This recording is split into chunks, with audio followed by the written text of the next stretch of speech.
હમણાં વચ્ચે થોડાક ટાઈમ પહેલાં વિધાનસભાની એક વાત ઉપર તમે વિરોધ વ્યક્ત કર્યો અને એ જોતાં એવું લાગતું હતું, એવો માહોલ બંધાયો હતો કે મીડિયાએ માહોલ બાંધ્યો હતો કે વિક્રમભાઈ નજીકના ટાઈમમાં રાજકારણમાં ઉતરી છે. એ ખરેખરમાં રાજકારણમાં ઉતરવાનું પહેલું પગથિયું હતું કે ખરેખરમાં દુઃખ થયું હતું? ના, ખરેખરમાં દુઃખ થયું હતું. કેમ કે અમુક કલાકારોને તમે વિધાનસભા જોવા બોલાવો છો, તમે સન્માન કરો છો. ઘણા બધા એવા સારા કલાકારો છે, સિનિયર કલાકારો છે જે બહુ સારું ગાય છે. તો એ લોકોને પણ ત્યાં લાભ મળવો જોઈએ, એમને કેમ નહીં એમ. મારો મુદ્દો એ જ હતો.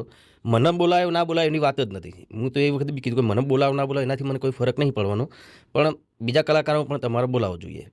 ને એના પછી તમને ખબર છે કે 300 થી 400 કલાકારો ત્યાં બધાને બોલાયા હતા. બધાને મને બોલાયા પણ હું નહોતો ગયો. કેમ કે એવું લાગે હું જાતો કે ભાઈ એને નહીં બોલાય એટલા માટે આને આ બધું કર્યું હતું એમ. એ વાતનું દુઃખ હજી છે કે હવે માફ કરી દીધા છે? ના, તો વાત પૂરી થઈ ગઈ ને. એને કોઈ યાદ રાખીને કોઈ મતલબ નહીં. અચ્છા, પણ હવે ઈચ્છા છે ભવિષ્યમાં રાજકારણમાં જવું છે? ભવિષ્યમાં વિચારીશ. અત્યારે હાલ તો જો હું એટલું જ વિચારું છું કે ભાઈ ગુજરાતી ફિલ્મ ઇન્ડસ્ટ્રી માટે ઘણું બધું મારે કરવું છે. પિક્ચરો માટે ઘણું કરવું છે. ઇન્ડસ્ટ્રી હજુ પણ આગળ આવે એવા પ્રયત્નો કરી રહ્યો છું. તો જેટલું બને એટલું મારે હજુ ગુજરાતી ફિલ્મોમાં ધ્યાન વધારે આપવું છે. અને પછી એવું લાગશે તો રાજકારણમાં પણ ચોક્કસ જોડાઈશ.